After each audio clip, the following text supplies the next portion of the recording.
Então, vamos lá. Vou apresentar aqui porque eu fiz uma apresentação de slides mais pra gente ter algo pra eu conseguir ilustrar as coisas do que realmente, né, por ser uma apresentação, né? Espero que todo mundo esteja vendo. Vamos ver se tem algum problema. Vamos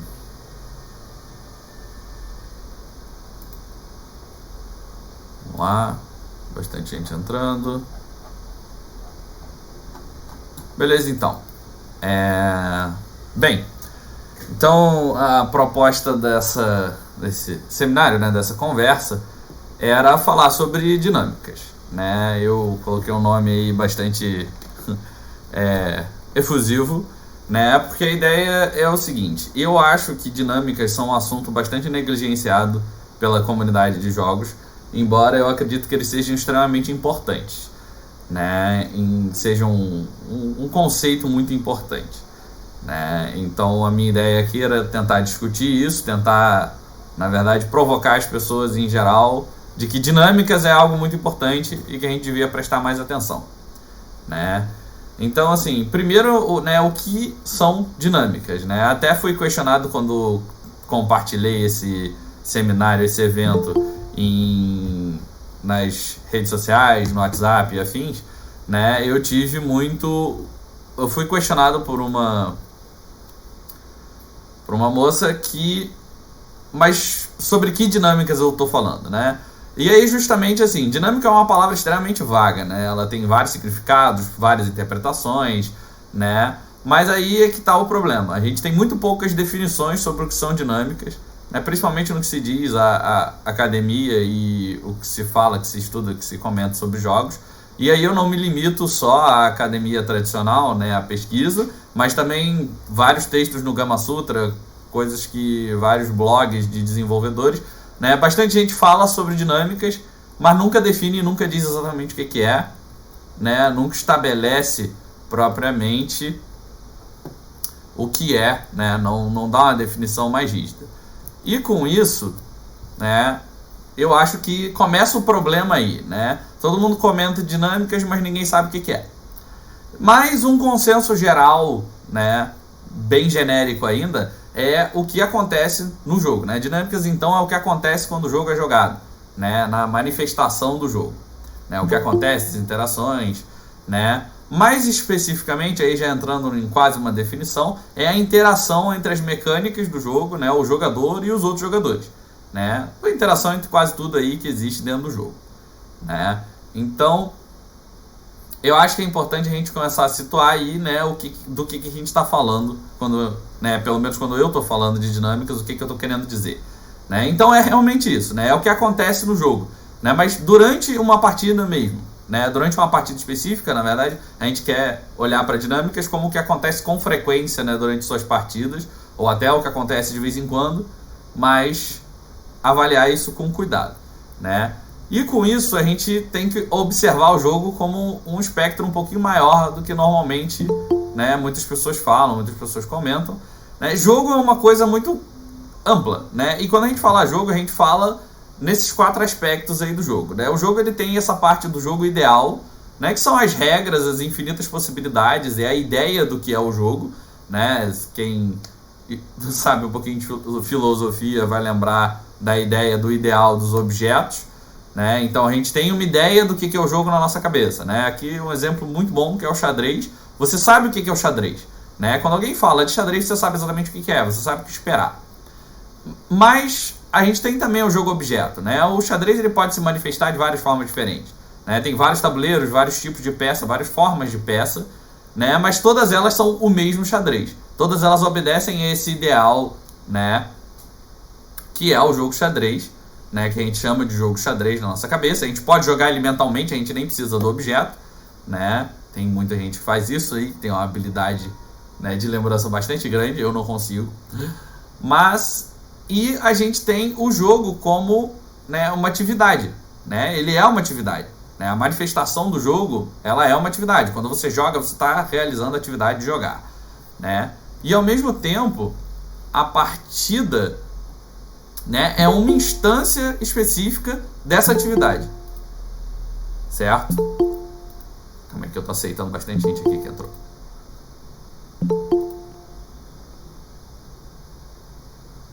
Acho que foi. Né? Então, o jogo, ele acaba se dividindo, né?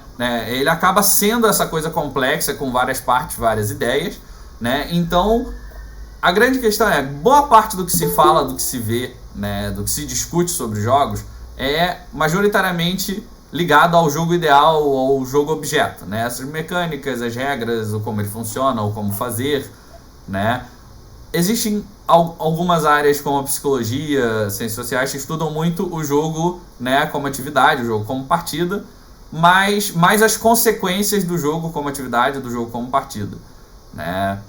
E aí, o que eu vejo como dinâmicas, né, o que eu quero discutir como dinâmicas é justamente o jogo como atividade, o jogo como partida, mas per se, né, como ele está acontecendo, né, o que acontece, né, quando essa atividade está sendo feita. É muito mais atividade do que qualquer coisa, né, muito mais olhar para a gente olhar para o jogo como atividade e entender o que está acontecendo enquanto ele está sendo jogado, né, enquanto ele é essa atividade. Beleza? Então, né, eu introduzo aqui uma ideia que é bastante um pouco polêmica, né, na academia, que é um modelo, né, um modelo conceitual que se chama MDA, né, que é o acrônimo para Mecânicas Dinâmicas Estéticas, né, o A é Aesthetics em inglês, e é um framework que visa estudar jogos, né, ele define jogos como 3 componentes, né, divididos em 3 componentes. Então ele define que jogos têm mecânicas, têm dinâmicas e têm estéticas, né, e até onde eu sei é o único modelo formal que considera dinâmicas diretamente, né, e mais do que isso ele põe as dinâmicas como um ponto muito central no que é o jogo, né. Então eu gosto muito dele porque exatamente ele é um modelo que supre essa necessidade que eu acho que tem da gente olhar de verdade para o que são dinâmicas dentro do jogo, né?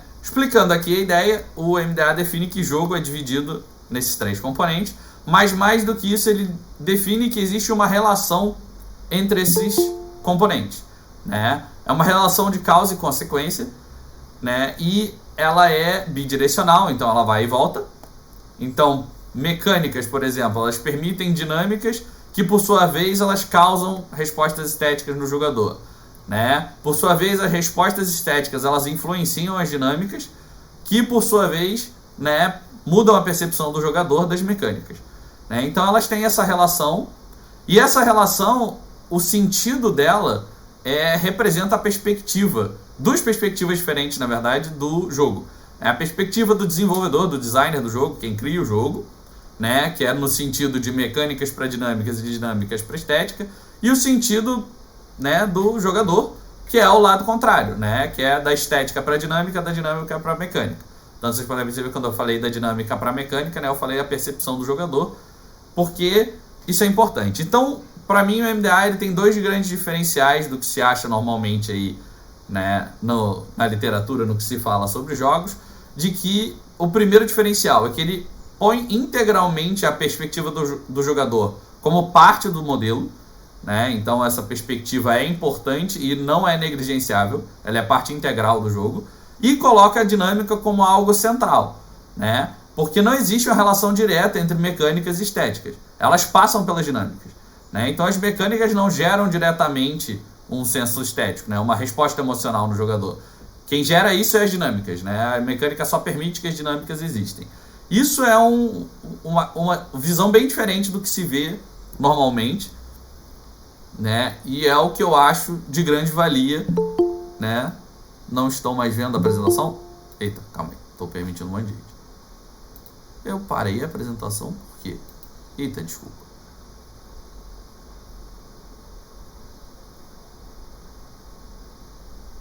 Pronto, estão vendo a apresentação? Show. Onde eu parei? Onde vocês pararam de ver a apresentação?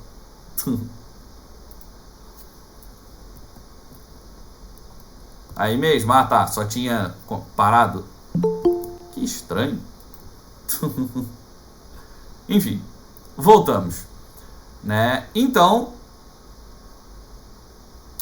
saudações, Xavier.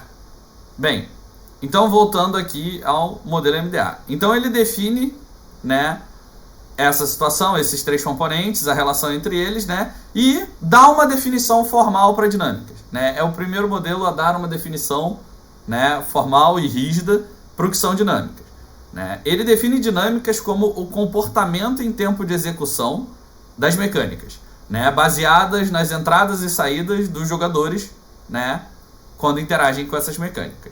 Então, é exatamente isso que eu quero, né? Eu acho que essa é uma ótima definição, né, porque ela cobre tudo o que as dinâmicas representam, na minha opinião, né? Representam aquela, né, o que acontece quando se joga o jogo, né? O que acontece numa partida, o que acontece quando o jogo é jogado, né? E eu acho que isso define muito bem, né? Porque o jogador interage com a mecânica e isso é basicamente o que é o jogo, né? O que é jogar. O jogador, ele interage com o jogo através das mecânicas, né, que permitem que ele interaja, e isso gera, né, o que a gente chama de gameplay, que gera o que é interessante, né? É o motivo pelo qual o jogador joga, né?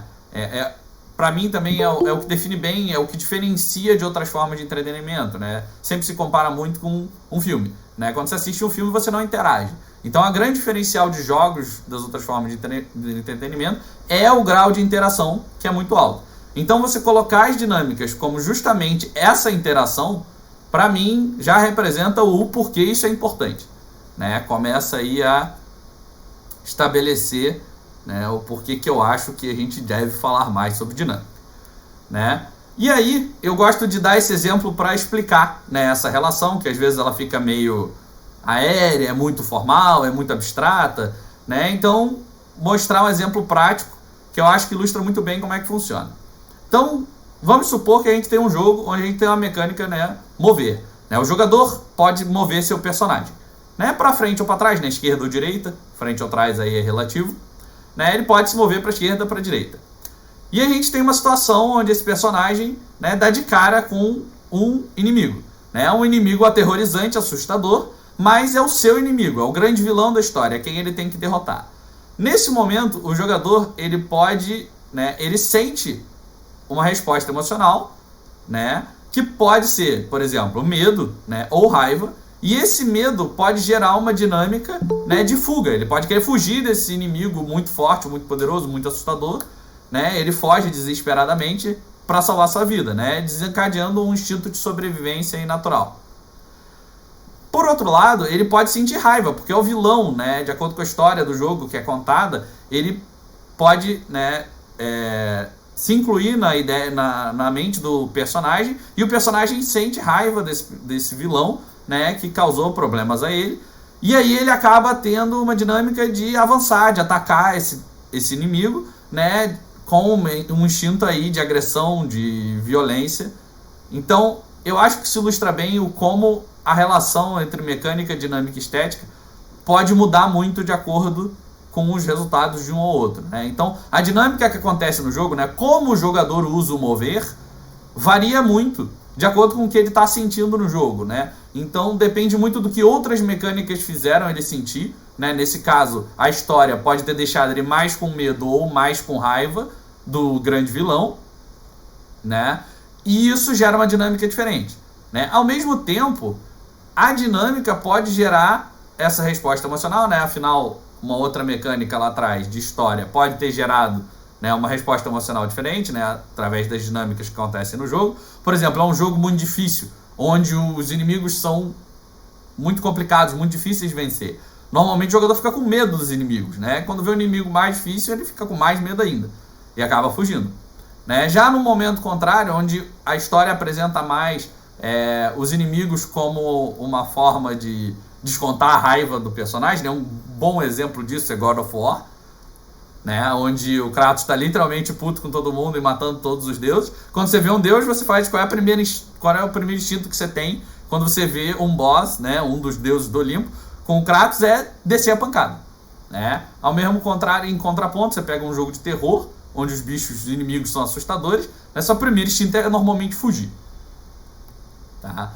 Então, a ambientação do jogo é extremamente importante para né, como as mecânicas, as dinâmicas interagem, né, e as respostas estéticas que o jogador sente, que ele acabam sendo geradas pelo jogo, né, podem gerar situações muito diferentes, né? Mas isso depende muito do jogador também, né? Eu falei no caso do God of War, por exemplo, normalmente o jogo te põe numa ambientação onde você quer derrotar o grande deus do Olimpo. Mas uma pessoa já com uma carga pessoal diferente pode sentir medo daquele ser super poderoso, mitológico, né, imortal, e ficar com medo e acabar fugindo, tentando fugir desse ser, né? Já vi isso acontecer. Então, e a contrapartida pro caso do terror, né, que é mais comum você sentir medo e fugir, né? Às vezes acontece. Tem pessoas que quando você tem medo, sentem agressividade, querem atacar a coisa que, né, a assusta. Então, isso mostra bem o quanto as perspectivas, né, do designer e do jogador entram em conflito. E elas entram em conflito justamente na dinâmica, né? Afinal, seguindo o exemplo do God of War, o desenvolvedor, quando criou a história, criou todas as mecânicas, criou toda essa ambientação do God of War, do personagem sente raiva e tenta colocar o jogador, né, na pele desse personagem, ele sentindo raiva dessas divindades, ele espera que quando ele coloca uma divindade na frente do jogador, esse jogador ataque. Só que às vezes o jogador ele tem uma carga emocional diferente, né, que coloca ele mais com medo do que raiva, por mais que o desenvolvedor tente colocar aí uma ambientação, né, onde ele espera que o jogador sinta raiva, né, e ataque.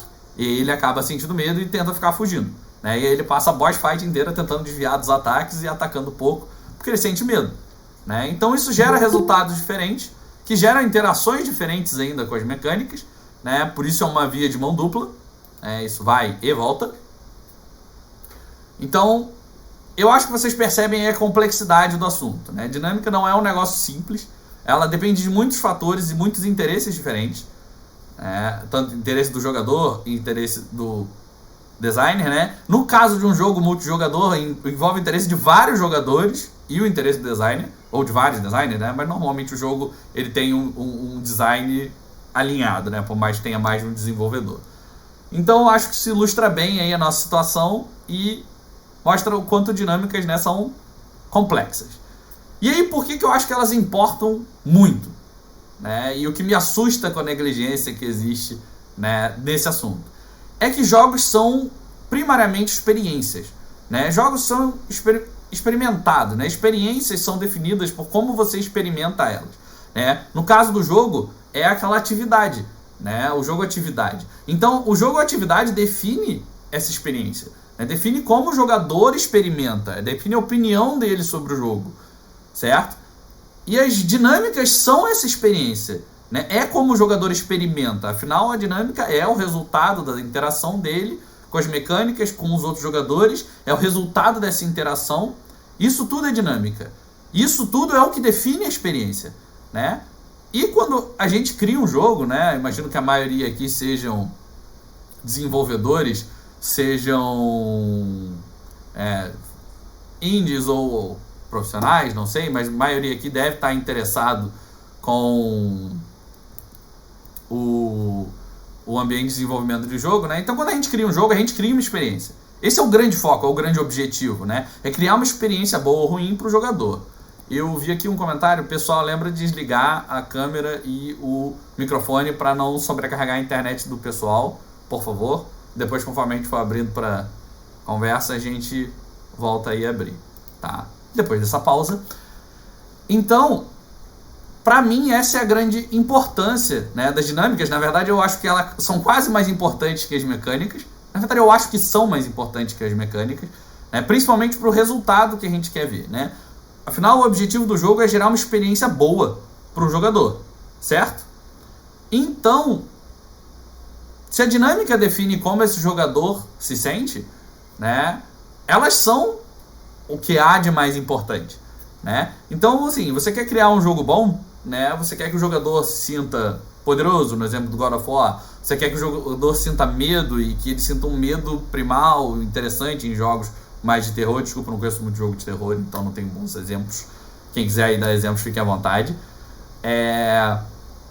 Tem uns outros jogos, né? Afinal, por exemplo, um exemplo que é ruim, porque não é tão bem feito, né? A ideia do jogo imobiliário é fazer a pessoa se sentir poderosa financeiramente, né? Mas na verdade se sente mais desesperado e pobre do que qualquer outra coisa no banco imobiliário, né?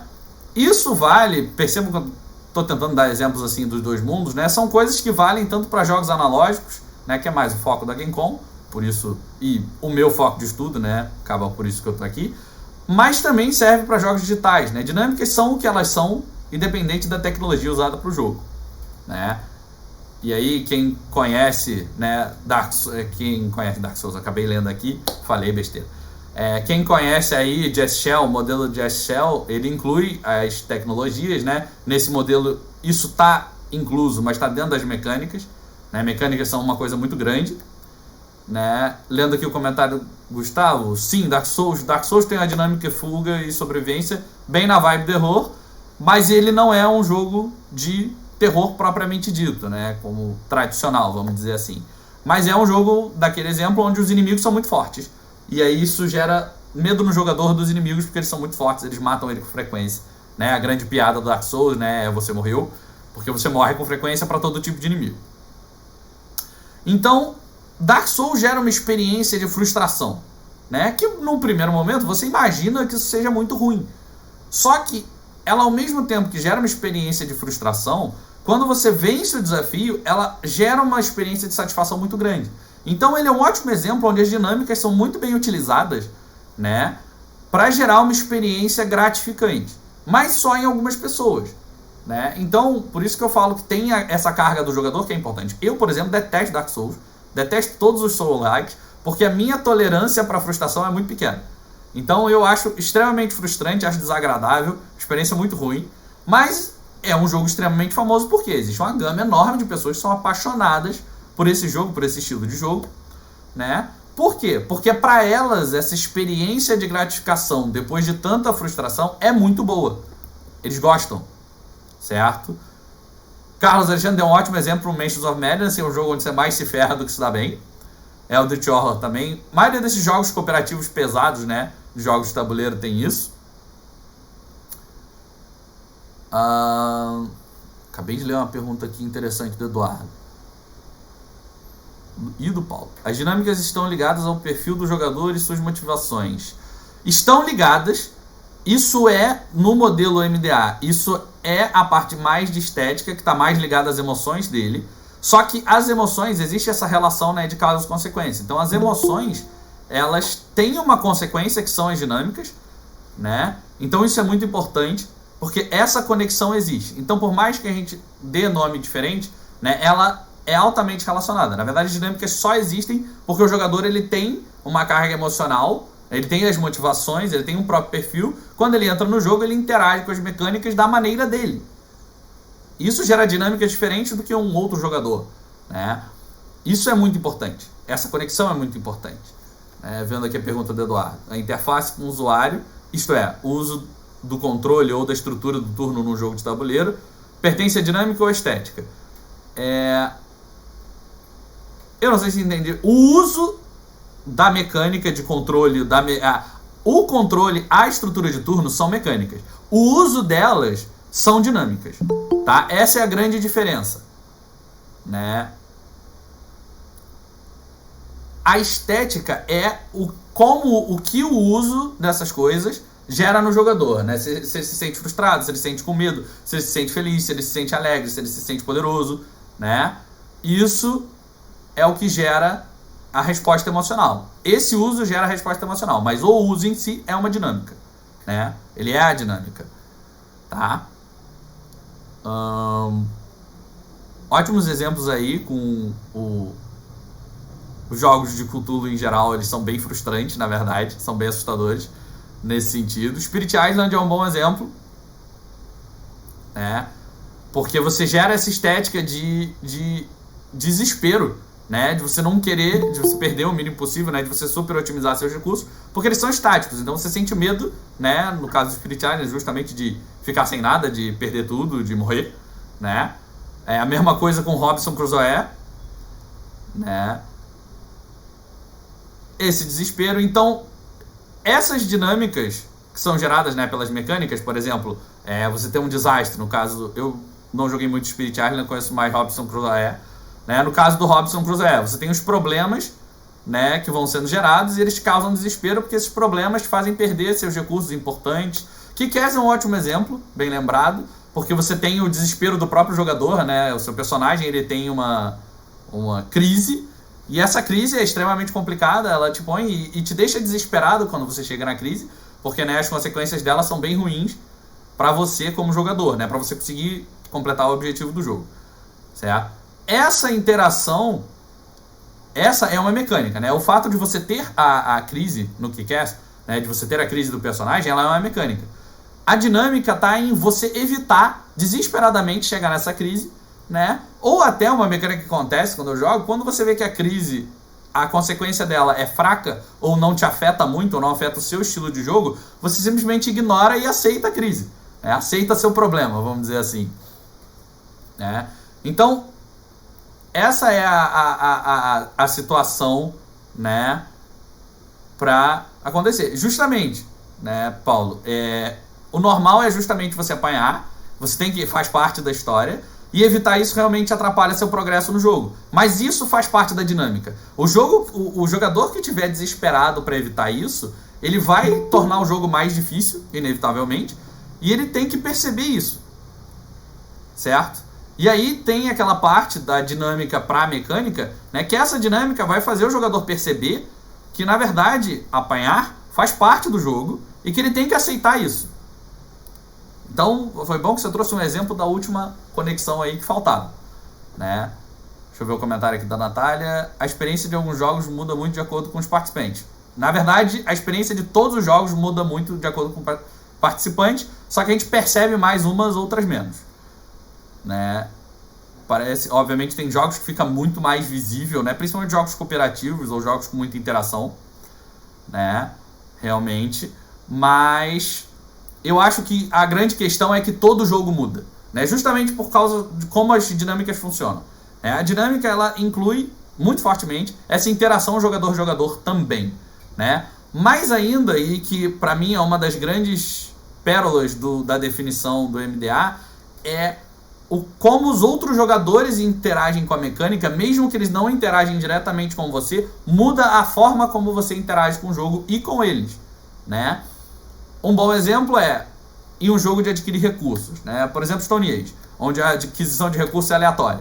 Digamos que o jogador deu uma sorte e conseguiu uma quantidade enorme de recursos. Pô, você vai pensar, caraca, ele tá rico, né? Em termos de jogo. Pô, agora eu vou marcar ele, vou cortar ele, porque ele tá num momento poderoso. Então, não foi uma interação direta contigo. Na verdade, não teve nada a ver contigo a ação que ele fez. Só que essa interação muda a forma como você vê o jogo, né? E gera uma dinâmica onde você passa a querer, né, evitar que esse jogador usufrua desses recursos, né, para ficar melhor do que você, ou conseguir mais pontos que você, que no caso é o objetivo fugiu o nome, desculpa, Stone Age. Comentário do Xavier. Se o jogo for muito fácil, ele se torna desinteressante com o passar do tempo. É bem verdade, né? O que eu acredito deve existir um certo equilíbrio, existem vários públicos diferentes, vai depender de quem quer atingir.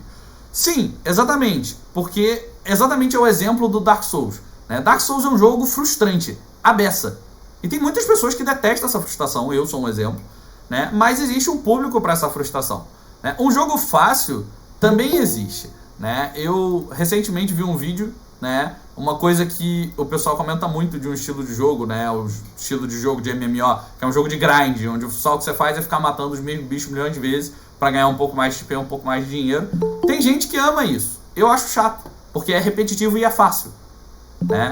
Mas tem gente que gosta dessa repetição, né? E eu vi um youtuber falando que ele acha relaxante. Ele gosta de fazer isso para se desestressar depois do trabalho. Ficar só matando lá o mesmo bicho bilhões de vezes, para ele é desestressante. Então a grande coisa é entender que vem a parte da emoção do modelo MDA, que eu acho muito crucial, é entender o que o seu jogador quer, né?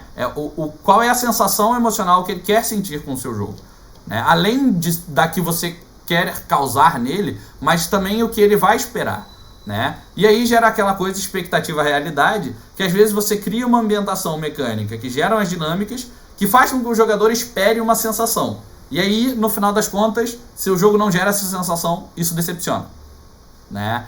Várias vezes, principalmente em jogos de tabuleiro, eu vejo alguém me explicando uma mecânica, eu penso, caraca, isso vai gerar essa parada maneira, pô, isso vai ser mega interessante, e aí na hora H não é. Ou do tipo, poxa, essa parada aqui vai gerar uma treta bizarra de todo mundo, e não gera. Essas coisas são frustrantes, porque você tem uma expectativa, né? E aí vem o lado do jogador, da percepção do MDA, que é justamente as dinâmicas, inclusive passadas que ele experimentou em outros jogos, mudam a forma como ele olha para as mecânicas. Então ele vai olhar para uma mecânica, ele vai ter uma expectativa de resultado, né? E às vezes você pode frustrar ele não dando esse resultado. Isso é muito complicado.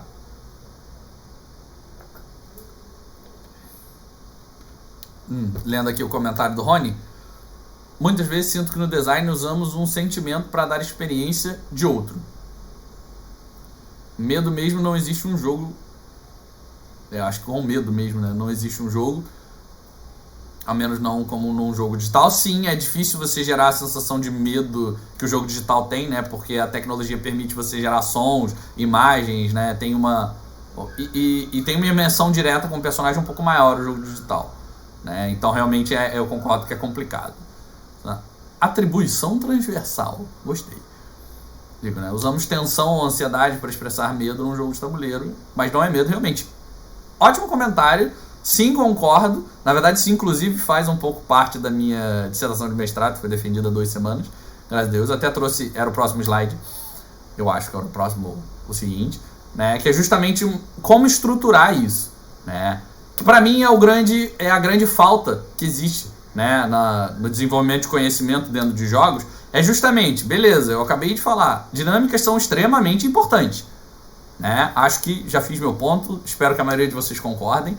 Elas são extremamente importantes, mas não existe, por causa dessa falta de falar sobre ela, não existe estrutura, né? Afinal, como eu disse, eu só encontrei uma definição formal para a dinâmica, que é a do MDA, né? Ninguém mais formaliza, embora muita gente fale delas. Muita gente, quando fala de mecânicas, acaba falando de dinâmicas, mas não dá a devida atenção. E aí, um exemplo de estrutura, já entrando aqui, né, que eu coloquei, é o que eu acabei fazendo para minha dissertação de mestrado, que é uma ontologia, né, que é um modelo de jogos de tabuleiro especificamente, porque é o meu foco de estudo, né, dentro da estrutura do modelo MDA. Então eu peguei o modelo MDA, fiz uma estrutura um pouquinho mais robusta em cima, né, e acabei fazendo esse modelo. Eu já explico. Pessoal, só lembrando, que entrou bastante gente aí, é bom avisar, desliga a câmera e o microfone, por favor, para não pesar a internet da galera, né? Estamos num momento aí onde toda a internet está sendo bastante exigida, então dá uma segurada aí, por favor, desliguem a câmera e o microfone. Conforme a gente for abrir depois para discussão, pode acabar ligando quando for falar, tá? Mas por enquanto deixa desligado aí para não sobrecarregar ninguém, tá? Eu já volto para os comentários aqui, que eu vi que bastante gente falou coisa. Só explicar assim, esse é um exemplo de estrutura, né, que eu criei, né, baseado numa dinâmica que eu fiz com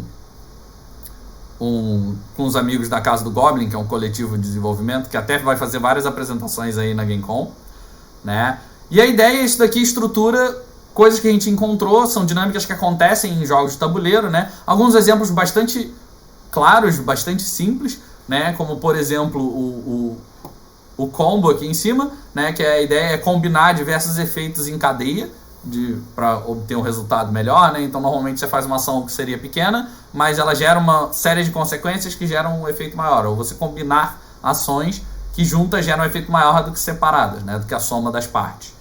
Aí tem um exemplo aqui, o sacrifício, que é sacrificar uma peça. Na verdade, é uma das dinâmicas mais comuns e mais importantes do xadrez, né? Para ele ser considerado esse jogo estratégico que ele é, né? E algumas que eu achei, inclusive, menos óbvias, né? Como, por exemplo, uma coisa que colocaram, que eu achei genial, na dinâmica, né, que tá em inglês, desculpa, porque o modelo foi descrito em inglês, mas que é Forceful Interpretation, né, que é interpretação forçada, que é aquela coisa que acontece muito em jogos de wargame, né, quem não sabe, que você tem a medida discreta, né, a medida contínua da vida, que você mede em metros, em centímetros, a distância, a range dos personagens, né, aí tem aquela assim de você medir e dar aquela angulada com a cabeça e, pô, daqui deu, daqui encaixou, né, então jogos onde você tem essa coisa mais contínua, tem essa dinâmica, né? E eu fiquei muito surpreso porque eu nunca tinha parado para pensar nela. Então, isso é uma forma de estrutura, né? E aí eu estou estruturando como, né? Estou estruturando elas em tipos, né? Em supertipos, né? Por exemplo, metagames são coisas fora da mecânica direta do jogo, né? Coisas que envolvem a parte real do mundo em volta, né? Por exemplo, dinâmicas de comportamento, que tem a ver com o comportamento durante o jogo, né? Do jogador. Né? Por exemplo, aqui tem jogar de forma arriscada, quando você tem evento aleatório que pode ser negativo. Jogar de forma segura, que quando você tem esse evento aleatório, né, é o exato oposto. Né? Protecionismo é quando você quer proteger muito sua posição, você não progride muito no jogo porque você quer algo mais estático. Né? Ao mesmo tempo, a gente tem, né, por exemplo, rushar o jogo. Né? É uma dinâmica bem comum, na verdade, em jogos de tabuleiro, onde os jogadores são responsáveis por gerar, né, o fim do jogo, é você rushar, é você acelerar esse fim do jogo porque você está numa posição melhor, quer que o jogo acabe logo para você vencer. Né? Então esse é um exemplo aqui de estrutura, né, de uma estruturação. Isso tem um modelo de mecânicas estéticas, mas foge um pouco ao tema aqui. Quem quiser depois pode pedir, eu mando, né, afinal foi minha dissertação, a gente pode discutir, fiquem à vontade. Tá? Mas esse é só um exemplo, né, embrionário, bastante simples, tá? Reconheço, mas é justamente porque não tinha muita base, né? Eu acho que é um assunto que falta falar, falta dar nome a essas coisas, falta dar definições, falta dar exemplos de dinâmicas, né, que existam, né? Essas são todos exemplos de jogos de tabuleiro, alguns inclusive são aplicáveis a jogos digitais, mas nem todos, né? Mas eu acho que a gente tem que olhar mais para esse assunto, né? É algo importante, tá? Eu acho que é algo que a gente precisa observar, tá? E aí é um exemplo de estrutura, desafio vocês aí a criar uma estrutura melhor, né? Ou aumentar ela, né? Seria uma honra se aumentassem, mas criar uma estrutura melhor eu já vou ficar feliz, porque eu acho que qualquer conhecimento que a gente gere em cima de dinâmicas, hoje em dia é uma grande contribuição pro mundo, porque eu acho que é algo que tem-se muito pouco conhecimento de dinâmicas. Eu acho que a gente pode melhorar, deve melhorar isso, né? Como entusiastas e interessados, eu acho que a gente tem essa responsabilidade, porque é um fator importante demais em jogos pra gente deixar de lado, tá? E aí eu queria abrir agora, né, para perguntas, comentários, críticas, né? Só que agora eu vou ler os que já foram feitos, rapidinho, né? Vamos rolar ali para cima onde é que eu parei. Eu li o do Rony. Xavier. Os jogos devem ser encarados como mídias, como livros, filmes, etc. Existem gostos diferentes em cada jogador, sim, com certeza. Tem gente que gosta de jogos difíceis, como o do Vital Lacerda, e outros mais simples, como jogos familiares.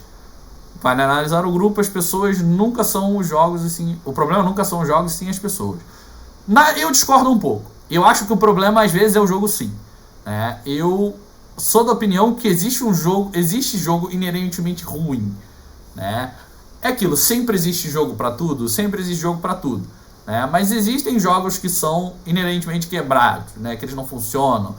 Por exemplo, na teoria de jogos, né, da parte da matemática, né, como se chama Game Theory, que estuda conflitos, existe uma definição de que é o jogo com solução. Ele tem uma solução final ótima e que sempre será o resultado. O melhor exemplo é o Jogo da Velha. O Jogo da Velha tem solução, né? Ele sempre dá empate desde que os dois jogadores saibam jogar. Então ele é um jogo que é interessante para quem não sabe jogar. Todo mundo aqui provavelmente jogou Jogo da Velha na vida, mais de uma vez provavelmente. Mas ele é um jogo com solução, né? Ele é um jogo que eu diria que é ruim, porque eu acho que jogo com solução ele perde o interesse, porque se você sabe o resultado, qual é o motivo de jogar, né?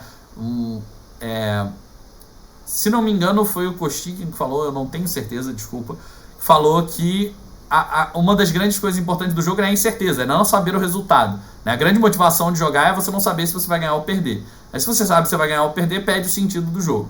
Eu concordo bastante com isso. Não é algo né, definido na pedra. Eu não acho que seja. Afinal, as pessoas jogam jogo da velha. Bastante. Mas majoritariamente quando elas não sabem que o jogo tem um resultado. A partir do momento que ela sabe que o jogo tem resultado, ela reconhece esse resultado, ela conhece a estratégia perfeita, deixa de ser interessante e você para de jogar. Por isso que se criam milhares de variantes de jogos da velha para eliminar essa solução. Então eu discordo um pouco do que o problema nunca é o jogo, mas o problema via de regra são as pessoas, isso eu concordo. Entendeu? E na verdade, eu acho que tá aí a grande dificuldade de você desenvolver um jogo, é você considerar as pessoas, porque pessoas são coisas muito complexas, né? Cargas emocionais, cargas de opinião, né? São diferentes, muito diferentes de pessoa para pessoa. E você levar isso em conta quando você está desenvolvendo o jogo é extremamente difícil. Reconheço. E por isso eu acho que a gente tem que, eu acho que a visão do MDA é muito boa, é entender que mecânica não gera diretamente estética, ela tem a dinâmica no meio do caminho, e que a gente estudar isso vai facilitar a nossa vida em termos de desenvolvedores de jogos, estudantes e analistas de jogos, no sentido da gente entender melhor, o como isso acontece, o quanto a carga do jogador influencia no jogo, o como o jogo pode influenciar esse jogador. Eu acho que isso é muito importante. Lê o comentário aqui da Daniela. Sobre o fácil e difícil, vale lembrar da teoria do fluxo. Sim, do pronunciar isso é inviável, não vou tentar. Mas quem quiser ler, lê ali. O nome dele é muito difícil de pronunciar, mas do Mihaly, o primeiro nome dá, onde ele argumenta que o fluxo, é uma atividade que ocorre pelo equilíbrio do desafio com a habilidade, E é exatamente esse o ponto, Eu gosto muito da teoria do flow, do fluxo, eu acho muito interessante, Já experimentei algumas vezes como jogador viciado, inato, e eu acho que as dinâmicas são o ponto, E foi bom até você trazer, porque eu acho que justamente como chegar no flow é a grande questão, É um dos grandes problemas do desenvolvimento dos jogos, do design de jogos, Por como a gente faz o flow, como a gente garante que o jogador vai ficar no flow. É muito difícil, é uma resposta sem solução sine qua non, Até porque varia muito de jogo, como a gente já discutiu, varia muito do jogador também, mas eu acho que a resposta, para a gente entender melhor ou conseguir fazer isso com mais facilidade, está inclusive nas dinâmicas, Porque justamente, se você parar para pensar, desafio do jogo é a mecânica, ou são os desafios mecânicos que você coloca no jogo, e a habilidade do jogador tem a ver com a carga que ele traz de fora do jogo, E aí esse choque acontece nas dinâmicas. Então o flow acontece nas dinâmicas, Ele acontece na interação do jogador com o jogo, Então a gente não tá... Eu acho que existe ainda uma grande dificuldade de entender como fazer, inclusive identificar o flow dentro do jogo, porque justamente a gente está no meio de uma área escura, matéria negra aqui, que a gente não consegue entender, não consegue ver nada, porque a gente ainda não fala, não discute, não estuda isso o suficiente, Comentário aqui do Paulo: gerar outras submodalidades nos jogos analógicos é realmente uma dificuldade. Não entendi o que você quis dizer com submodalidades. Tá. Eduardo, sim, é uma ontologia.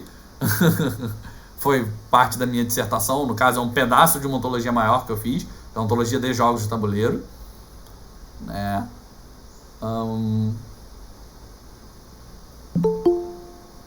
Permitir. Acredito que foi ser diretamente dinâmica esclarecida pelo jogo. Sim, Laila, acabei de ler e eu acabei de falar. Sim, influencia diretamente a dinâmica e é influenciado pela dinâmica, Na verdade, eu acho que a dinâmica é literalmente um ambiente onde o flow acontece, É meio que a mesma coisa. O flow é um estado de dinâmica muito bom, tá? Eduardo aqui lembrou, não esquece de divulgar os outros eventos do LUT, Eu não sei se vocês perceberam, mas aqui na apresentação, eu faço parte de um laboratório na faculdade. Tem outros eventos que vão acontecer. Não sei as datas todas, os horários. Eduardo, por favor, coloca aí nos comentários para a galera poder olhar, tá? A gente estuda e discute tudo sobre jogos de várias formas e maneiras diferentes. Cada pessoa tem uma especialidade. Eu estudo muito jogos analógicos. O Eduardo, por exemplo, estuda muito estética, beleza de jogos, Então, a gente fala de tudo. Então, por favor, quem se interessar pode olhar aí os temas das outras discussões, seminários e afins, tá bom? Continuando aqui, Silvane. Concordo com o Joshua, obrigado. Também trabalha com MDA. Olha, uma colega. Porque tem muita gente que detesta o MDA. Eu não consigo entender muito isso, porque eu acho ele maravilhoso. Mas discussão é sempre bem-vinda, afinal estamos na ciência, né? Então nossas decisões acabam sendo com base no artigo oficial dos criadores do MDA. Sim, porque é basicamente onde se fala dinâmicas, né? E de nossas experiências. E é justamente o que eu quero mais experiências, né? Porque foi algo que eu percebi quando eu fiz o meu trabalho, né? Quando eu girei essa dinâmica com os colegas da Casa do Goblin, foi justamente que eu percebi que eles, como desenvolvedores e jogadores, né, natos, eles, né, jogadores assim de longa data, eles tinham muita experiência de dinâmica. Eles falaram coisas fantásticas em que eu mesmo nunca tinha percebido, foram super interessantes, né? A dinâmica foi super legal, a discussão foi genial, e só que eles nunca é aquele conhecimento que está tácito, ele não está explícito, né? Porque as pessoas não falam sobre isso. Não existe estrutura para eles tornarem esse conhecimento tácito deles explícito. Eu acho que é uma das coisas que falta, né? E a minha ontologia foi só um primeiro passo em tentar permitir que as pessoas justamente coloquem as suas experiências no papel, né? E dividam elas com as outras pessoas, que as pessoas coloquem as próprias experiências e a gente tenha um conhecimento real sobre dinâmicas. Porque hoje em dia, né, como você disse, é meio que achismo, é aquilo, é o que aconteceu aqui, é o que a gente sente, é muito vago, né? Tem pouca estrutura, né? Eu, como, né, formado em matemática aplicada, ciência da computação, fiz mestrado em engenharia de sistema, né, eu gosto de estruturas, eu acho que estruturas ajudam a gente a entender as coisas. Por isso que eu fiz um modelo, uma ontologia, né, sobre jogos de tabuleiro, que também é uma área, na parte acadêmica mais séria, bastante negligenciada. Então, fazia toda a parte da minha proposta de dissertação, né, justamente criar estruturas para que as pessoas consigam dar os próximos passos, né? Acho que grande parte da ciência é isso, né? A gente cria um degrau para que as outras pessoas, os outros estudiosos, mesmo que não cientistas por formação, possam dar os próximos passos, né? Possam criar os próximos degraus e a gente eventualmente chegar, né, no nirvana aí do entendimento, né, de jogos. Daniela, parabéns, Joshua, obrigado, né? Concordo com a importância dinâmica, obrigado de novo, né? Era o objetivo aqui tentar fazer as pessoas, né, desafiar as pessoas a pensarem mais nisso, né? Trabalhou com dinâmica na tese de doutorado? Gostaria de ler sua tese de doutorado. Tem meu e-mail lá no evento, por favor. Mande, explique, né? Diga o que é. Gostaria muito. Muito mesmo, de verdade. Né? Justamente pela falta de estudo. Obrigado. Partilhamos da motivação. Vamos aí convencer essa galera a falar sobre dinâmicas. Né? Abordagem diferente é bom. É muito bom. Tá? Porque eu fiz de um jeito. Né? Ciência é aquilo. Eu quero olhar de todos os lados. Eu olhei do meu lado. Né? Eu tenho formação tradicional de exatas. Bem tradicional, né? Matemática aplicada. Então, eu tenho uma visão bastante engessada pela minha formação, pelos meus conhecimentos prévios, né? Embora eu tenha aberto muito meus horizontes na minha dissertação de mestrado, falei bastante sobre psicologia, inclusive, né? Eu ainda assim, é aquilo, né? Existe o nosso vício de nosso conhecimento prévio. Então, eu acho que novas abordagens são muito boas. Por isso, quero ler, por favor. Cargas históricas da vida de cada um. Paulo Henrique. Por isso que jogos muito punitivos podem estimular ao longo da partida, né? Se alguém abrir demais, já sabe o resultado final. Exatamente. Isso, inclusive, é tema da dissertação de mestrado, né? E, eventualmente, tese de doutorado do Eduardo Mangeri, que está aí na chamada, que faz parte lá do laboratório. Ele fala muito sobre isso, sobre liderança. Né, mudança de liderança e o quanto isso afeta na qualidade, na estética do jogo. É uma dissertação, uma ideia muito maneira. Enchem o saco dele aí para entender sobre, que eu acho muito legal. Vale a pena ele falar também sobre isso. Acho que ele deve falar na apresentação dele, não sei que horas são, tá? Mas que horário vai ser, eu não tenho o link aqui, mas, por favor, deem uma olhada lá, que eu acho que é uma complementação muito boa. Daniela, eu vou ver sua dissertação, pois seu mapa me parece muito bem construído. Obrigado. Né? Depois que você ler, espero que continue concordando. Né? Então me manda realmente, Daniela, me manda um e-mail que a gente conversa bastante sobre isso, troca umas ideias. Sempre disposto a conversar sobre isso porque eu amo falar sobre jogos. Né? Fala, Chechel.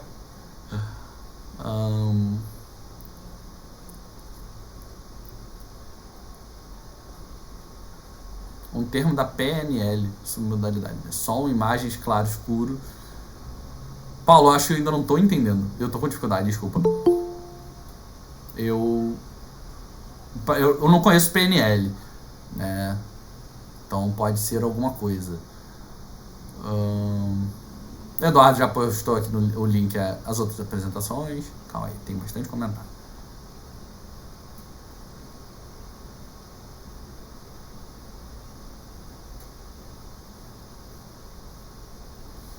Vamos lá, pergunta aqui do Eduardo. Como a adaptação dos jogos de tabuleiro para plataformas digitais afeta a dinâmica? Isso é uma pergunta bem interessante, né? O que se ganha, o que se perde. Existem jogos que são 100% dependentes da mesa física e do tete-a-tete. Respondendo a última pergunta primeiro, sim. Eu acho que tem jogos que perdem tanto que eles são jogos diferentes quando ficam digitais, tá? Um bom exemplo disso são jogos principalmente de blefe.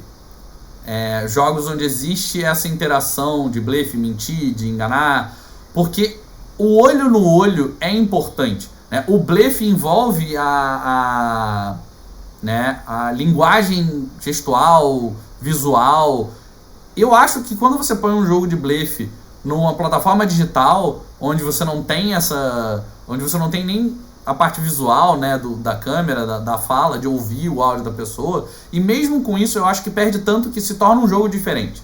Isso muda completamente. Por quê? Porque justamente muda a dinâmica, muda a interação entre os jogadores principalmente, mas a interação deles com a mecânica, né? Um bom exemplo é Resistance, né? Imagina um Resistance completamente digital. As pessoas se conectam lá, recebem as coisas, escolhem as pessoas, mas e a interação? E o dedo no olho? E a acusação? Né? Por mais que você tenha um chat de voz, perde muito da essência, né? Perde muito do que é o jogo. É uma experiência totalmente diferente. E como eu acho que a experiência é uma parte integral do jogo, eu acho que chega a ser outro jogo. Né? A gente pode discutir aí o que torna o jogo ele mesmo, mas até faz parte da minha dissertação. Quando você muda muito, né, um dos aspectos, não precisa mudar todos. Pode ter as mesmas mecânicas. Se as dinâmicas que acontecem são totalmente diferentes, ele é um jogo diferente. Porque a experiência que você gera é completamente diferente. Né? Então, assim, no geral, existem jogos onde você pode fazer adaptação para a plataforma digital e afetar muito pouco a dinâmica, a ponto dele se tornar uma variante do jogo, não ser um jogo exatamente diferente, porque ele gera a mesma experiência, né? Até uma coisa que rolou recentemente com um jogo chamado Blood Rage, não sei se você conhece, ele teve a versão digital lançada pela própria empresa que fez o jogo, né? E é uma versão digital muito robusta, né? Ela tem animações, ela tem um visual que compensa a falta do tato, né? Com as miniaturas que são lindíssimas do jogo de tabuleiro, né? E é um ótimo exemplo de que foi feita a transição, houve uma adaptação dessa parte mecânica, né? Dessa parte, né, de tato, né? Essa parte de tabuleiro, né? Essa parte analógica, houve uma adaptação para tentar compensar essa perda. Né? Porque existe a perda do não tocar nas peças. Né? Uma coisa que o Chechel sempre gosta de comentar é que o jogador de xadrez raiz, ele gosta de tocar na peça quando mexe. Ele não gosta de jogar a versão digital onde ele clica numa peça e clica em outro lugar. Então tem essa diferença no senso estético, né? Na sensação do jogo, que eu acho que faz perder muito. E em certos jogos, sim, muda o jogo. Né? Destrói o jogo às vezes, ou às vezes simplesmente gera uma experiência tão diferente que é outro jogo. Então, na minha opinião, sim, isso se perde. Tá?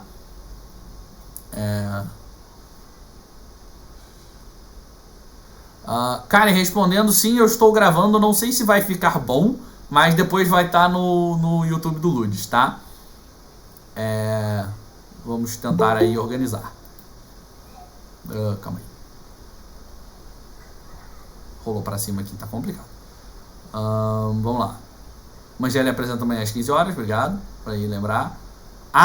PNL, Programação Neurolinguística. Obrigado, gente. Né? Daniela abriu o link aqui, vou guardar. Vamos lá, chamou. Warcraft The Board Game é um exemplo de manter a mesma dinâmica que o jogo de computador. É um ótimo exemplo, né? E que é o caso contrário do que o Eduardo falou, né? Que é justamente a board gamificação de um jogo digital, né? E mantém muito bem a sensação tática e de modelo do jogo, mas é um jogo diferente, né? Mas você reconhece o jogo, né? Então é algo que acontece com frequência nessa transição de digital para físico, de físico para digital, que às vezes você consegue manter a sensação do jogo. Você quando joga, quando é o jogador do digital, você joga o board game, você reconhece aquele jogo como, no caso do Warcraft, né? Você reconhece aquele jogo como Warcraft. Você sente que ele é Warcraft, mas ele é um Warcraft diferente, porque ele é de tabuleiro. Existe alguma mudança. Não existe aquela quantidade enorme de exército que você tinha, né? A manipulação não é tão dinâmica, porque ele não é em tempo real, né? Ele é por turno. Isso gera diferenças fortes, né? Então, muda bastante.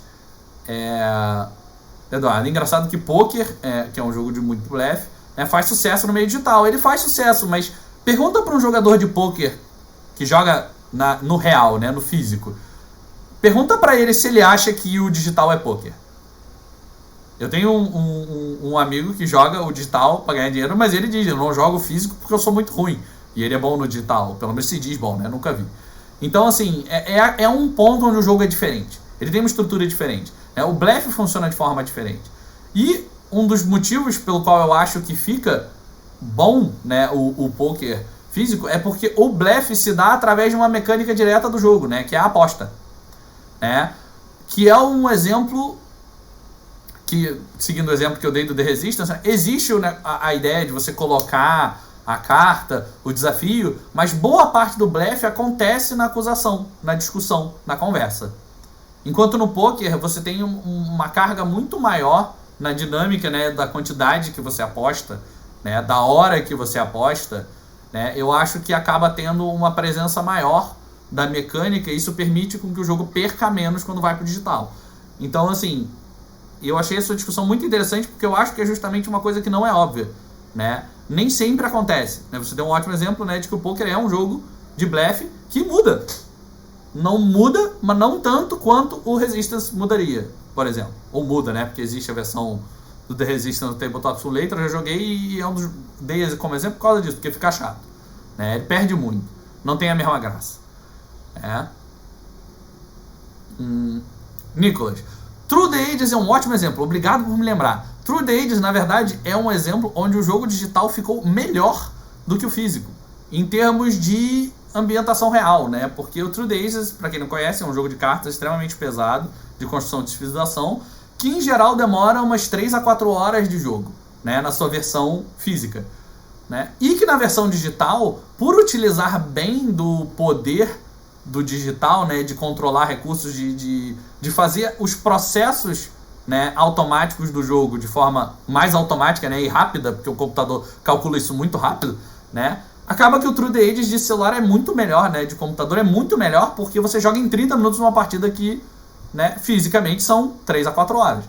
Então isso é muita diferença, fora que você para de se preocupar com um monte de chatice, e que é um problema num jogo burocrático desse, é que você erra a regra com frequência. Né? São muitas regras, são muitos detalhezinhos, é comum você deslizar em algum deles quando você que tem que controlar tudo, né? Afinal você não é uma máquina, você não é um computador. O Through the Ages digital, ele acaba eliminando esse problema, né? Então é um jogo em que inclusive muita gente comenta, na verdade quase todo mundo da comunidade concorda que o Through the Ages digital tirou qualquer motivo para você jogar o físico, porque ele é muito melhor, né? Tini, a adaptação do jogo digital do Carcassonne ficou bem legal, né? É um exemplo de jogo que não perdeu nesse processo. Não joguei a versão digital do Carcassonne, na verdade nem sou fã de Carcassonne, né?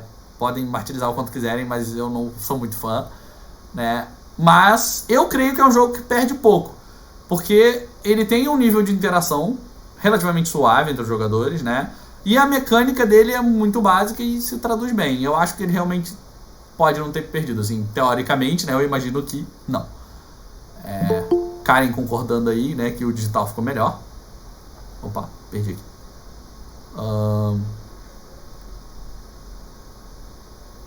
Carlos achando um ótimo exemplo aí do poker, né, Chechel trazendo o que eu falei da aposta, né, você lê mas muito mais focado na aposta do que no olho no olho, né? Tem essa diferença, né? Eu acho que aí é que está o grande pulo do gato, né? E que para mim é um dos grandes valores da teoria do DSL é que ele colocou a tecnologia como algo central, porque ela é muito importante para o jogo, né?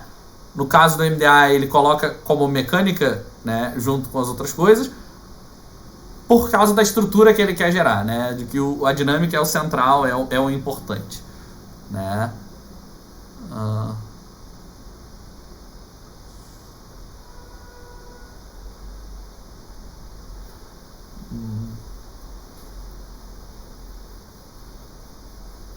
Sim, a experiência do digital e na mesa são diferentes, sempre é, né? Algo que, voltando à discussão lá que o Eduardo puxou, né? Eu concordo, sempre é. Na verdade, a diferença do digital para o físico sempre é, né? E eu acho que estamos vivendo um momento onde o exemplo é maravilhoso. Porque eu, por exemplo, sou um jogador fanático de jogos de tabuleiro. Eu adoro. E algo que eu percebi, né? Eu já tinha uma ideia, mas eu percebi na quarentena, quando eu não podia jogar o jogo físico com ninguém, né? Eu não podia ir sentar com os meus amigos, né? Vem uma parte do jogo de tabuleiro, né, analógico, multijogador, que se torna obrigatória a interação social, né? E que você perde demais no digital, por mais que você tenha um chat, por mais que você tenha coisa de voz. A interação pessoal, física, faz muita diferença para um jogo analógico. Ela é uma parte muito integral, né?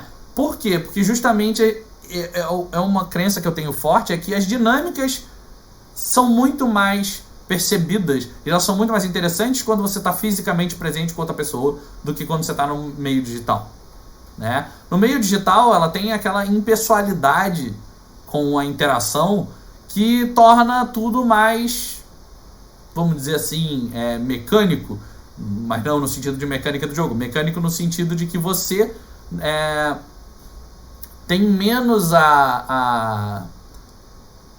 apreço, né, por essa dinâmica. Você experimenta ela de uma forma mais seca, né, mais fria, né? Não existe o calor da interação olho no olho, não existe a brincadeira com o outro, não existe a piada interna, que é algo presente, extremamente interessante, pelo menos para mim como jogador de jogo de tabuleiro, né? Então, assim, por mais que eu tenha jogado jogos digitais com meus amigos para jogar, eu continuava sentindo uma falta tremenda de jogar fisicamente com a pessoa. Continuou, né? Tempo verbal errado.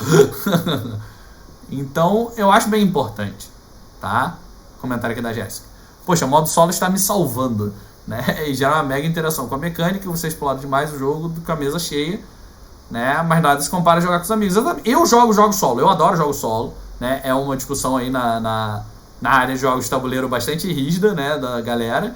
Mas eu adoro jogos solo. Tô jogando eles. Mas é aquilo, não é a mesma coisa de jogar com as outras pessoas. Assim, eu sinto falta de jogar com as outras pessoas. Não de jogar jogo de tabuleiro só. Porque jogo de tabuleiro eu tô jogando. Mas eu sinto falta de jogar jogo de tabuleiro com as outras pessoas. Porque isso gera uma experiência diferente. Tá? É esse o ponto, né? Eduardo, esse é o comentário, né? Eu diria que o jogo de mesa é quase um pretexto para termos os encontros dos amigos, comer junto, etc. Não é só um exercício cognitivo e competitivo. Na verdade, eu conheço uma quantidade enorme de pessoas que não curte jogo de tabuleiro, mas joga exatamente por causa disso, né? Na verdade, existem várias teorias de definição de arquétipo pessoal, de tipo de jogador, né? Principalmente no RPG de mesa. Isso é muito comum. É o cara que não curte o jogo, mas está lá pelo social. É uma persona bem comum, bem mais comum do que se imagina num primeiro momento, né? E sim, então eu concordo plenamente, é algo tão comum que acontece. Tem muita gente que tá lá só pelo estar junto, estar com os amigos, porque é um programa, né? É o programa do final de semana, né? Tem gente que vai pro bar, tem gente que vai se encontrar para jogar jogo de tabuleiro, cada um com a sua opção, né? Assim como tem gente que vai pro bar e não bebe, eu sou um exemplo, eu vou com meus amigos pro bar, eu não bebo, né? Eu vou pela conversa, pelo papo, pela interação social, entende? É a mesma ideia com o jogo de tabuleiro. O cara que não curte muito jogo de tabuleiro, ele vai lá, ele participa, ele não leva muito a sério o jogo de tabuleiro, mas ele leva muito a sério a interação social com os amigos, tá? Então isso é a diferença, é bem importante, né? Foge um pouco do jogo, vai na ideia da experiência, mas eu acho que é importante, né?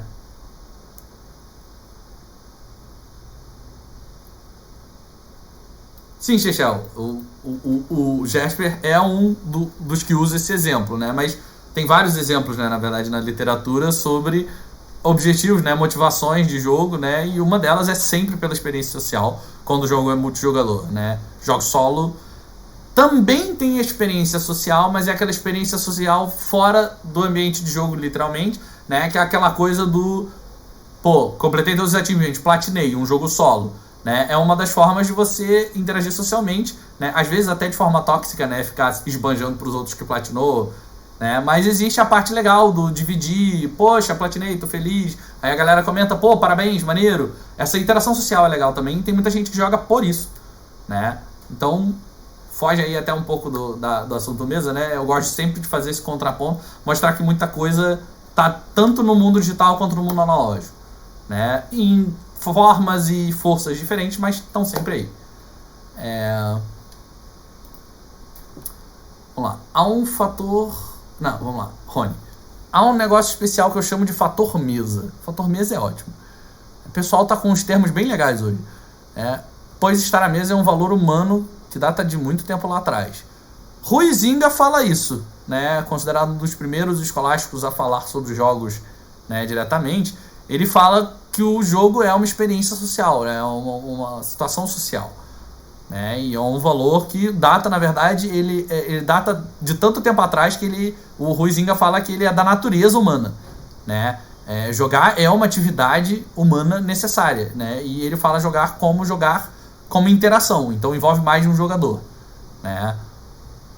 E jogar é uma atividade à mesa, mas no final se assemelha muito a refeições...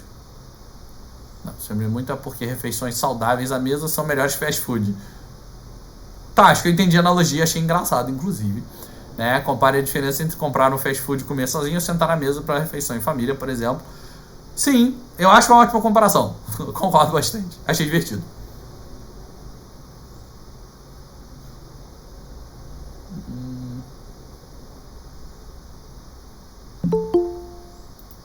A farm entrando nessa hora.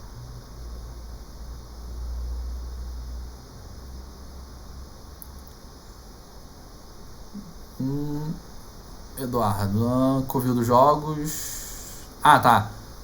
Esse é um artigo que escrevi sobre a Virtual Game Con e essas questões que estamos discutindo. Não é discussão acadêmica, mas tem várias coisas que discutimos. Então, Eduardo, é um dos motivos pelo qual eu quis fazer esse seminário, né? Não num ambiente acadêmico, mas sim numa convenção de jogos comum, porque... comum a todos, que eu quis dizer com comum, né? Porque eu acho que ciência sobre jogos não se cria só no ambiente acadêmico, né? Eu acho que...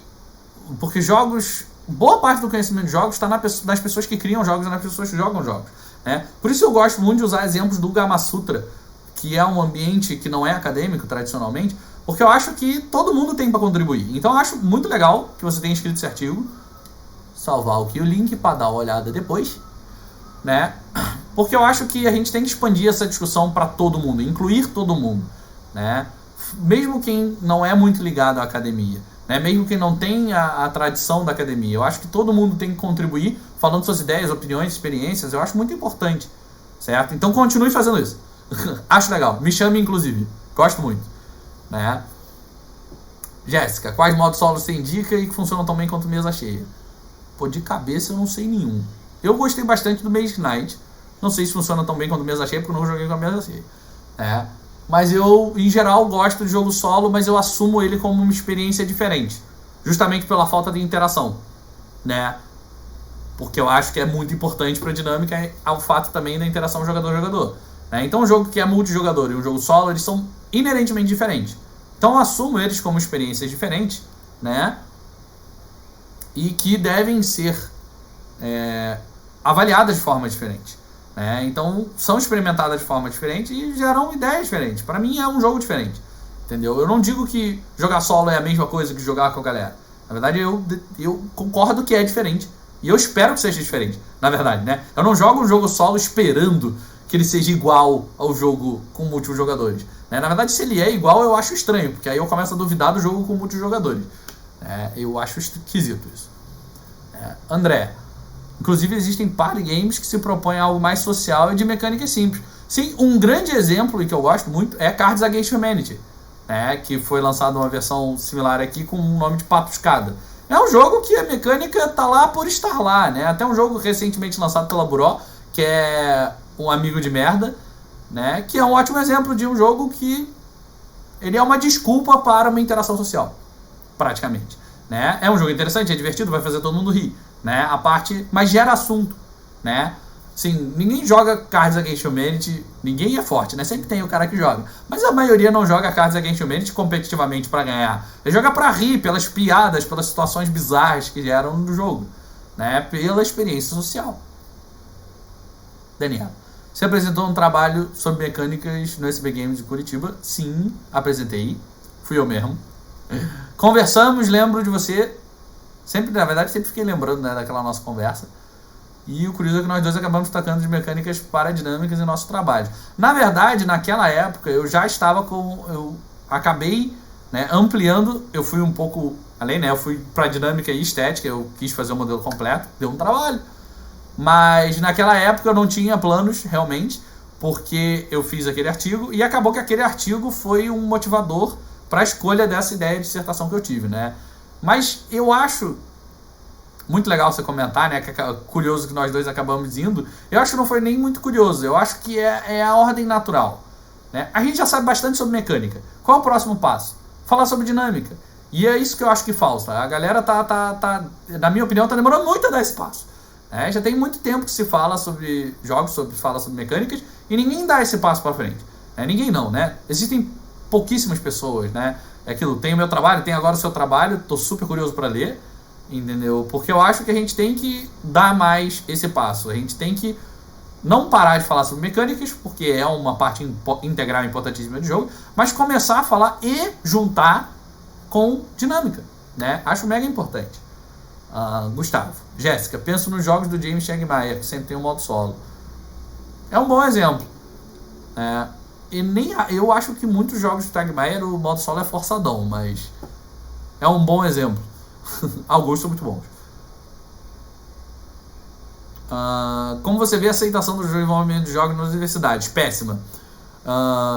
Eu tive dificuldade no mestrado em engenharia mecânica para aceitar uma pesquisa de desenvolvimento de um jogo de tabuleiro como meio de ensino. Ensino é uma área onde aceita relativamente bem jogos de tabuleiro, tá? Jogos em geral. Mas outras áreas, né? Você, por exemplo, dizer que teve problema na engenharia mecânica, é difícil. O mundo em geral hoje, ele tem muita resistência a jogos ainda, né? Por mais que jogos sejam um negócio monumental no mundo hoje em dia, né, a parte mais acadêmica ainda tem muita resistência a jogos, né? Muitos pesquisadores negam jogos como algo interessante que vale a pena ser estudado, né? Eles negligenciam como algo simples e bobo, como uma simples atividade, sem graça, vamos dizer assim. Então existe muita resistência, sim, né? Muitos pesquisadores não levam a sério estudos de jogos, né? Daí uma grande dificuldade que se tem de publicar, por exemplo, artigos em congressos, revistas e lugares onde não sejam focados em jogos, né? É muito difícil você conseguir publicar algo assim, porque existe, né, normalmente os pareceristas desse tipo de congresso e coisa, não são pessoas ligadas a jogos, eles não reconhecem jogos como algo interessante, e por isso eles vão ser sempre uma resistência. Isso tá mudando, mas muito devagar e muito pouco, tá? Então, assim, a aceitação de desenvolvimento de jogos nas universidades, ela existe em nichos, né? Como o Chechel acabou de dar o exemplo, né? Existem laboratórios que estudam isso. O LUDES é um laboratório dentro da engenharia focado em estudar jogos. A gente só estuda jogos. Então, zero preconceito, né? Zero resistência, total aceitação. Mas, em lugares onde você não tem esse núcleo, né? Você tem essa dificuldade.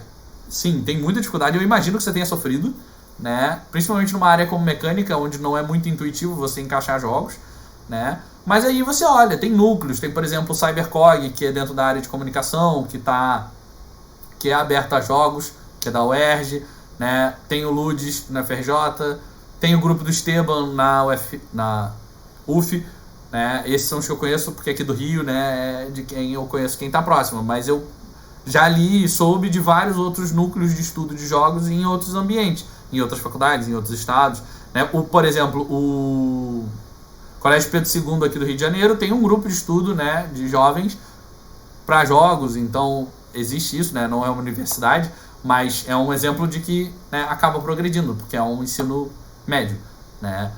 Então, sim, eu entendo, existe essa dificuldade de aceitação, é algo que eu quero que melhore, mas eu acho que é algo que vai vir com o tempo. A gente tem que continuar a fazer ciência, tem que se reforçar como grupo, né, de acadêmicos e justamente começar a criar coisas melhores estruturadas. É um dos motivos pelo qual eu fiz uma estrutura na minha, né, dissertação. Eu acho que isso é importante, né, porque cientista é muito cri-cri com método científico, né. Então, se a gente começa a criar coisas sólidas, a gente começa a ganhar mais visibilidade, mais força e encontra menos dessa resistência, tá? Então, eu te chamo aí, né? Não sei se você conseguiu, acho que sim, né? Você teve dificuldade, mas disse, pelo visto conseguiu, ou não sei se você está fazendo, né? O mestrado com isso, compartilha com a gente, cola junto com nós, né? Eu sempre falei pro Chechel que eu tinha a perspectiva de trazer literalmente uma pessoa de cada área para dentro do Ludes, pra gente conseguir fazer jogos de verdade. Porque jogos são algo extremamente multidisciplinar. Por isso eles são muito difíceis de estudar. E um dos motivos pelo qual tem muita resistência na academia, eu vejo que é isso porque as pessoas têm dificuldade de lidar com algo que é muito multidisciplinar, né? Até fora do ambiente de jogos mesmo, né? Eu tenho um exemplo, meu pai é pesquisador também, ele é biomatemático. Ele faz um trabalho bastante multidisciplinar e ele tem muita dificuldade de conseguir publicar as coisas dele e tal, porque sempre é uma pessoa de uma das áreas só, e ela acaba encrencando com as coisas da outra área, né? Então os jogos têm esse problema porque eles são absolutamente multidisciplinares, eles envolvem conhecimento de todas as áreas, né? Pelo menos assim, na minha visão. Assim, não dá pra ficar nada de fora, né? Então acaba que sempre tem aquilo, quando você vai mandar pra uma revista muito especializada, acaba encrencando com todo mundo fora da área da pessoa que tem dentro do jogo, né? Então cola com a gente aí, por favor, né? Eu acho que o pessoal já passou o link do Ludes aí, se não passou, passa de novo, para você colar aí com a gente, manda mensagem, a gente tá sempre receptivo a mais gente, apareçam com a gente. Chechel tá aí chamando a galera a fazer mestrado, doutorado com ele. Chechel é o melhor orientador do mundo, por favor, façam. Tá bom? Vamos ver se tem mais comentários aqui.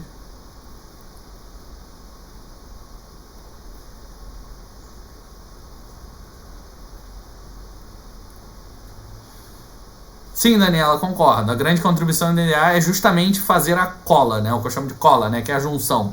Né? Eu vejo muito isso. Eu vejo as pessoas negligenciando muito o MDA porque olham, só mecânica, dinâmica e estética é pouco. Mas não é isso que importa. O que importa é a relação entre eles. Né? A grande contribuição do MDA é isso. Na verdade, eu acho que é algo que se o pessoal fosse um pouquinho mais a fundo, né, na teoria de modelagem, o que é modelagem, né? Elas veriam que, na verdade, todo modelo, ele não cobre o mundo inteiro. Só que ele tem um foco, ele tem um objetivo. Né? O modelo da MDA ele tem o objetivo de modelar essa relação. Né? É a grande contribuição, é o grande diferencial e é o foco do modelo. E nisso ele faz muito bem. Na verdade, magistralmente bem. Né? Eu adoro a MDA, sou um grande defensor da MDA exatamente por causa disso. Tá? Então, super concordo, valeu o comentário. Chechel aí colocando mais exemplos de pessoas pessoal que estuda jogos. Bastante gente botando exemplo, gostei. Isso aí.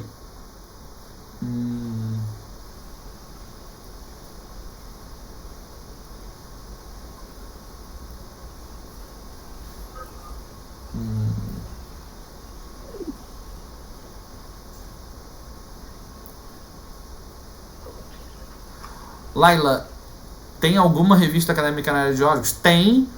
Recentemente foram criadas algumas. Eu acho que o I3E criou uma revista de jogos, ou uma área para jogos, não tenho certeza. Recentemente. Tem outras, acho que o Chechel pode levantar. Já colocou o link ali. Arco Reflexo. Né? Então tem aí já os exemplos.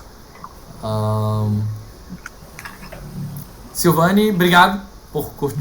Né? Que bom que curtiu a apresentação. Né? Espero que acompanhem. Tá chegando no tempo limite aí que eu botei. Ainda bem que eu botei 1h30. Chechel, esse é um comentário importante, né? Que o... Calma aí, gente. Muita gente lembrar o nome de todo mundo é difícil, desculpa.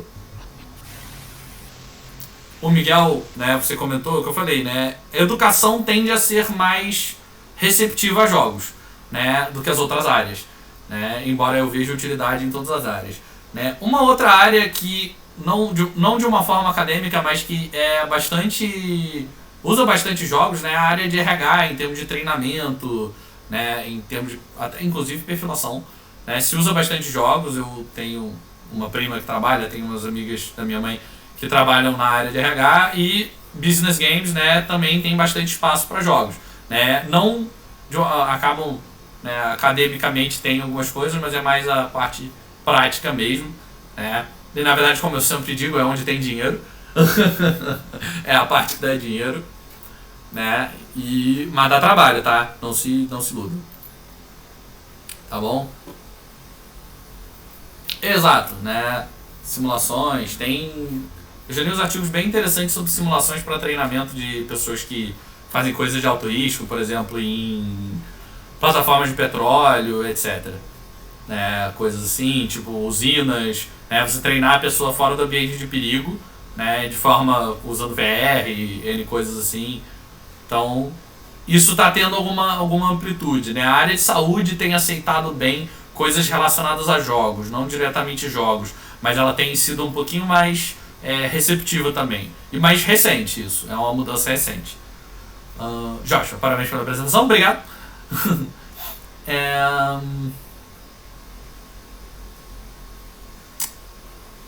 Em sua pesquisa você se deparou com algum trabalho usando MDA em jogos de RPG Pen and Paper?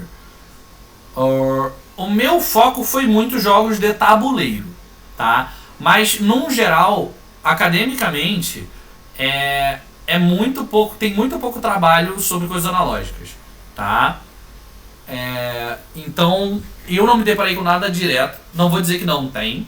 Eu lembro vagamente de alguma coisa assim em algum dos SB Games que eu fui, né, que foram todos, exceto do ano passado, foram 2017 e 2018, na verdade. Eu lembro de alguma pesquisa nessa linha, lembro vagamente, tá? Não vou dar certeza não.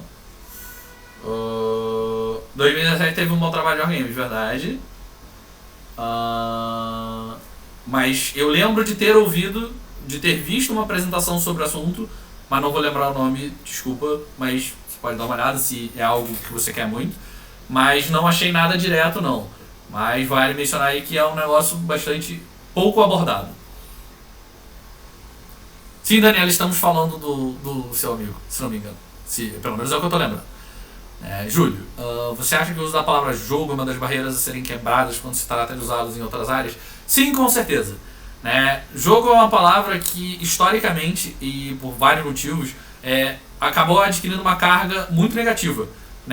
Principalmente é uma coisa que o Huizinga fala, que ficou taxada como coisa de criança, coisa que adulto não faz.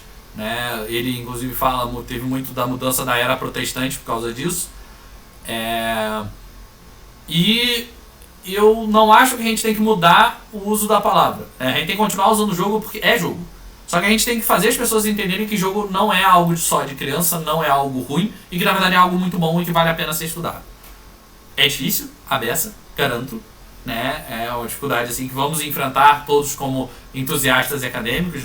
Aposto que quase todo mundo aqui deve ter sofrido alguma vez na vida, ou visto, ou conhecido alguém que é entusiasta de jogos, que gosta de jogos, adulto, e que já sofreu uma do tipo, poxa, mas você joga? Ou aquele tipo de preconceito de que jogo é coisa de criança, e pô, você é um adulto que joga, isso não faz sentido, ou isso é ruim, alguma pessoa que julgou negativamente, Então, eu acho que a gente tem que mudar esse julgamento, esse preconceito com a palavra jogo, de que é coisa de criança, de que é uma coisa boba, de que é uma coisa que não merece o devido valor que merece, que é algo super interessante, extremamente valioso pro mundo, Eu tenho uma crença, aí já é a parada meio, filosofia de vida, assim, aquelas coisas, aquelas visões que a gente tem da vida, Eu acredito que jogos são uma grande solução para a maior parte dos problemas do universo. Eu acho que o mundo que aceita jogo como algo integral dentro dele é um mundo melhor, Então, quando a gente começar a ver que jogos podem ser utilizados para resolver boa parte dos problemas do mundo, eu acho que o mundo vai começar a se tornar um lugar melhor, em vários sentidos. Então, essa resistência a jogo para mim é algo muito negativo, mas que a gente tem que ir né, melhorando passo a passo. Né? Infelizmente não é algo que dá para correr, não tem uma solução, não dá para estalar os dedos e resolver, né? Infelizmente. Muito bom ouvir tanto conhecimento, amigo. Que bom, feliz que tenha gostado. Jéssica. Xixel, calma aí.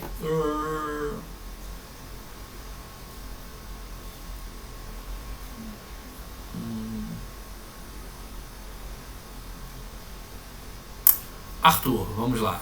Justamente permitir uma abordagem multidisciplinar, que é a beleza em se estudar o jogo. Concordo plenamente. Sim, pra mim a grande beleza de estudar jogo é ele misturar muita coisa e que gera os conhecimentos que as áreas que as pessoas que, assim, me desculpa se alguém se sentir ofendido, mas eu acho que essas pessoas que ficam muito em uma área só, elas perdem uma abrangência de conhecimento muito grande. Na verdade, assim, na minha jornada, principalmente no mestrado, depois de conhecer o Chechel, que eu comecei a estudar coisas de áreas que eu nunca esperava, como psicologia, ciências sociais. Eu comecei a entender o mundo, né, num geral. Esse conhecimento diferente é muito bom para a nossa cabeça, né, tanto como acadêmico como na vida pessoal, eu acho. Então eu acho que se libertar e ir para o multidisciplinar é o caminho que todo mundo devia seguir, né? Então, assim, eu, por mais que a minha jornada oficial tenha sido ainda toda em exatas, né, eu mesmo mudei de uma ciência muito exata, né, como matemática, né, de uma ciência muito dura, para algo mais soft, como engenharia de sistemas. Então, eu acho que é algo que as pessoas têm que caminhar, elas têm que mudar de área. Eu acho que isso gera um engrandecimento de conhecimento muito bom. Então, super concordo. Cada área específica, com sua pesquisa de fundação epistemológica, tem muito a contribuir nas pesquisas dessas áreas. Sim, eu acho que todo mundo tem que contribuir. Será que cabe à academia relativizar um pouco o certo de reducionismo que impera no campo científico? Reducionismo quer dizer reduzir o escopo, né? Ficar muito focado, né? Sim, concordo. Eu acho que cabe relativizar, não. Eu acho que tem que desmantelar um pouco isso. Eu entendo que foco e especialidade é bom, mas até certo ponto. Tem que existir os dois. Eles têm que coexistir, né? Tem que existir a pesquisa, né, horizontal, que tem áreas diferentes, aquela pessoa que entende um pouco de todas as áreas, que é mais ou menos para onde eu estou indo, né? Eu gosto de... eu sempre fui curioso, gosto de aprender de tudo, né? E tem o valor daquela pessoa super especializada, mas eu acho que elas têm que coexistir. Existe uma supervalorização da especialização que ela é irreal com o nosso mundo atual, né? Ela podia ser realmente mais valiosa no momento passado, mas acho que hoje em dia falta essa atualização, de entender que hoje em dia esse conhecimento horizontal ele tem tanto valor quanto o conhecimento específico. Carlos, tem muita gente ainda com um grande mito de que especialista é alguém que sabe cada vez mais sobre cada vez menos. Exatamente. Você pode ser especialista em vários assuntos, né? Acho que é essa a natureza do comentário. É mais ou menos essa ideia, né? Até o Chechel sempre diz, né, que eu sou especialista em board games do laboratório, né? Mas eu tento sempre entrar em board games num sentido vago, né? Amplo, pesquiso de tudo, né? E não me limito a board games, né? Justamente porque eu acho, foi uma coisa que eu entendi quando eu comecei a estudar, né, academicamente jogos, é que tecnologia é uma parte da escolha, mas ela não divide, ela não bissecciona os jogos em duas coisas diferentes, né? Existe a grande valência entre as duas coisas. Existe a equivalência, existe muita coisa que vale para os dois lados, né? Então, eu tento sempre manter aberto conhecimentos novos, né? Eu sou muito curioso, então foi algo que acabou aparecendo naturalmente. Gosto de aprender coisas novas, né? Pessoal, eu vou encerrar por aqui. Muito obrigado à presença de todos, né? Porque já deu aí 1h30 que foi o alinhado. Muito obrigado aí por todo mundo, tá? Feliz aí que tenham gostado, né? Os comentários foram aí bem positivos. Assistam as apresentações da resto da galera do Ludes, tá? A galera manda muito bem aqui, beleza? A gente tá sempre muito aliado, a gente discute muitas coisas. Quem quiser participar, entrar, estamos abertos a todo mundo, manda mensagem, conversa com a gente. Qualquer pessoa do Ludes, somos sempre abertos aí a comentário. Espero que a minha apresentação e a conversa, tudo, tenha feito vocês, né, se sentirem instigados a estudar mais dinâmicas, tá bom? Muito obrigado por tudo, galera. Beijos. Agora eu vou lá comer porque eu tô com fome. Valeu, gente. Tchau, tchau. Muito obrigado. Vou sair aqui, por favor, todo mundo saia. O link deve ficar aberto um tempo. Mas, tchau, tchau!